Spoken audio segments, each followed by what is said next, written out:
Every year, it's revealed that we've got candidates leading a classroom of students, whether that they be teachers, substitute teachers, or even school staff in general. We've got people in schools who somehow, some way, they were able to slip through the screening process and attain their position. But in hindsight, we don't want them anywhere near our students because they make such a terrible decision, a decision that makes you scratch your head. You just can't understand it. Like the teacher did. What? Oh my God. What? Why would they do that? To my point, here, Minnesota school district bans officer who reenacted George Floyd's murder. Now, you would think that, wow, a police officer wants to come and help us out and work as a substitute teacher. What could go wrong? And it's difficult to screen that. How do you screen that out? The man's a police officer. And let's check out what he did. So, a Minnesota school district has banned a police officer from working as a substitute teacher after a series of racially harmful actions that officials say included putting a student on the ground for a reenactment of the 2020 murder of George Floyd by a Minneapolis police officer. Why? Why are we doing this?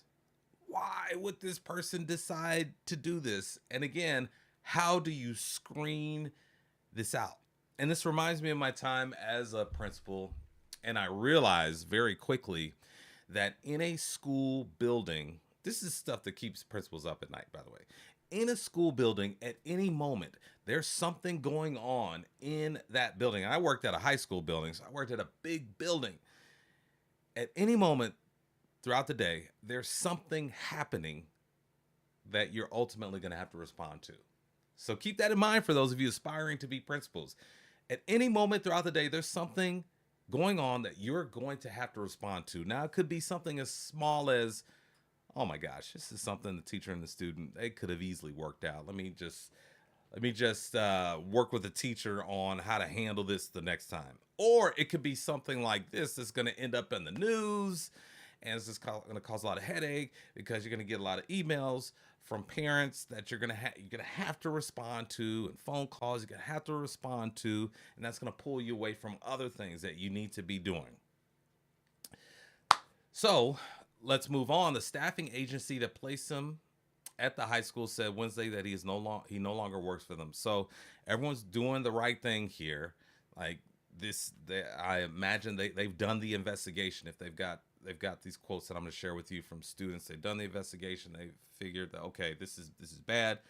You're not working in schools anymore. No way. A man was serving as a substitute English teacher on Monday when he told students in four separate 10th and 12th grade classes that they might want to hear about his life as a police officer, school officials said in a letter to students, families, and staff. Now, I want to say I'm thankful to substitute teachers. Thank you for your willingness to step in and help teachers take a break and whatnot, and also keep the lessons moving along. This sounds mild. This part does. Hey, want to hear about my life as a police officer? I think it is important. And thank you to those substitutes who try to go the extra mile to build a relationship with those students, even though you may be there for just a day. When you do that, it helps the day move along. It helps the lesson move along. It helps the students kind of be a little bit more at ease just hearing about you, that you're a normal human being, that you're a person, that you care about them. That's good stuff. But it obviously took a left turn, and as this police officer shared with the students about his life as a police officer. Besides the reenactment of the actions that led to the death of George Floyd, students also complained that the substitute teacher repeatedly made racially harmful comments, told sexist jokes, spoke in disturbing detail about dead bodies he had seen, said cops would be the best criminals because they know how to get away with stuff, and stated that police brutality isn't real, the letter said. Wow, where does this guy work as a police officer?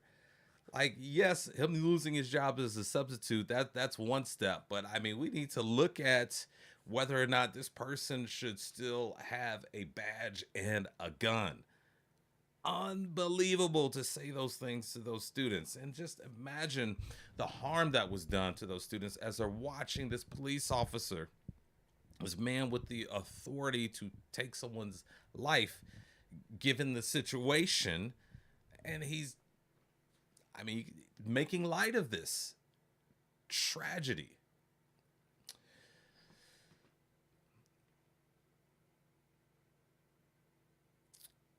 Moving on,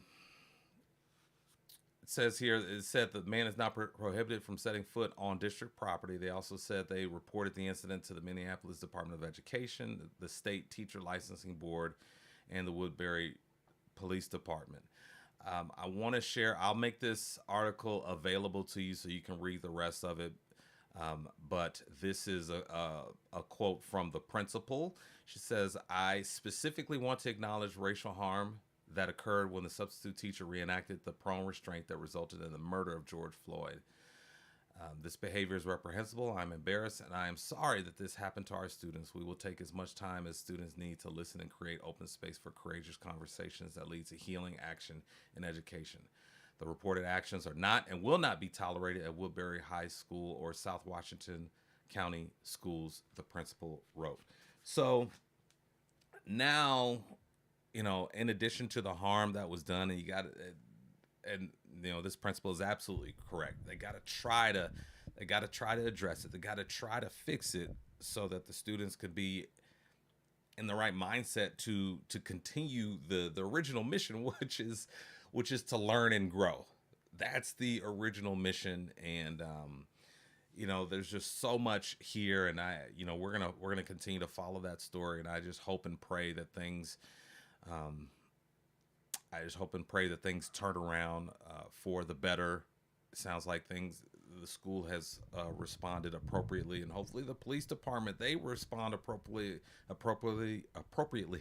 as well. And just, my heart goes out to also the teacher. I mean, teachers deserve to be able to take a day off. It's already difficult for a teacher to take a day off. I remember when I was in the classroom, my wife would think I was crazy because, like, if I was sick or if I was taking a day off, if I was sick or wasn't feeling well and I was going to take the day, I would drive to the school to, like, get my room in order for the sub.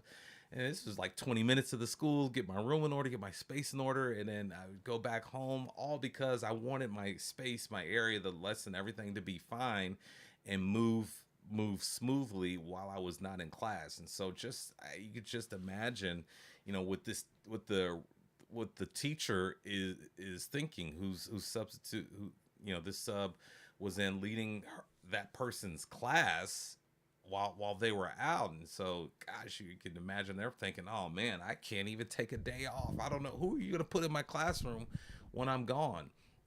So I want to hear from you. What do you think? What do you think about this this incident with this substitute, allowing this substitute in the classroom, this police officer, he just breaks his trust? What do you think? So that's it for today. Thank you so much for tuning in, and I'll see you in the next one.